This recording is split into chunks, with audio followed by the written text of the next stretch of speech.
जानिए नाग पंचमी के दिन क्यों होती है नागों की पूजा।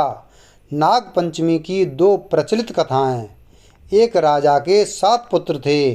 उन सबके विवाह हो चुके थे। उनमें से 6 पुत्रों के संतान भी हो चुकी थी।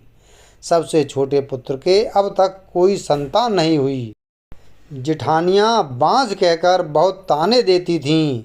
एक तो संतान न होने का दुख और उस पर सास ननद जिठानी आदि के ताने उसको और भी दुखी करने लगे। इससे व्याकुल होकर वह बेचारी रोने लगती। उसका पति समझाता कि संतान होना या न होना तो भाग्य के अधीन है, फिर तू क्यों दुखी होती है। वह कहती, सुनते हो, सब लोग बाँझ बाँझ कहकर मेरी नाक में दम किए हैं। पति बोला, दुनिया बकती है, बकने दे, मैं तो कुछ नहीं कहता। तू मेरी ओर ध्यान दे और दुख को छोड़कर प्रसन्न रह।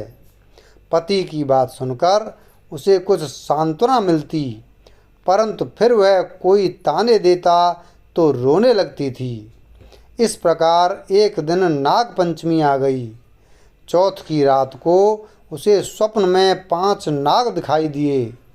उनमें एक ने कहा, अरे पुत्री, कल नाग पंचमी है। तू अगर हमारा पूजन करे तो तुझे पुत्र रत्न की प्राप्ति हो सकती है। यह सुनकर वह उठ बैठी और पति को जगाकर स्वप्न का हाल सुनाया। पति ने कहा, यह कौन सी बड़ी बात है। 5 नाग अगर दिखाई दिए हैं तो पांचों की आकृति बनाकर उसका पूजन कर देना। नाग लोग ठंडा भोजन ग्रहण करते हैं, इसलिए उन्हें कच्चे दूध से प्रसन्न करना। दूसरे दिन उसने ठीक वैसा ही किया। नागों के पूजन से उसे 9 मास के अंदर सुंदर पुत्र की प्राप्ति हुई। नाग पंचमी की कथा नंबर 2। किसी राज्य में एक किसान परिवार रहता था।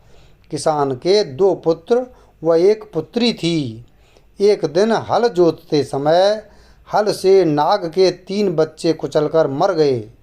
नागिन पहले तो विलाप करती रही, फिर उसने अपनी संतान के हत्यारे से बदला लेने का संकल्प किया। रात्रि को अंधकार में नागिन ने किसान, उसकी पत्नी व दोनों लड़कों को डस लिया। अगले दिन प्रातः किसान की पुत्री को डसने के उद्देश्य से नागिन फिर चली तो किसान कन्या ने उसके सामने दूध का भरा कटोरा रख दिया। हाथ जोड़ क्षमा मांगने लगी। नागिन ने प्रसन्न होकर उसके माता पिता व दोनों भाइयों को पुनः जीवित कर दिया। उस दिन श्रावण शुक्ल पंचमी थी।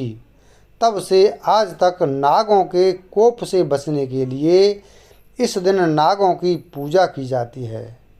वीडियो अगर पसंद आया हो तो वीडियो को लाइक करें, चैनल को सब्सक्राइब करें और बेल आइकन प्रेस करें। धन्यवाद।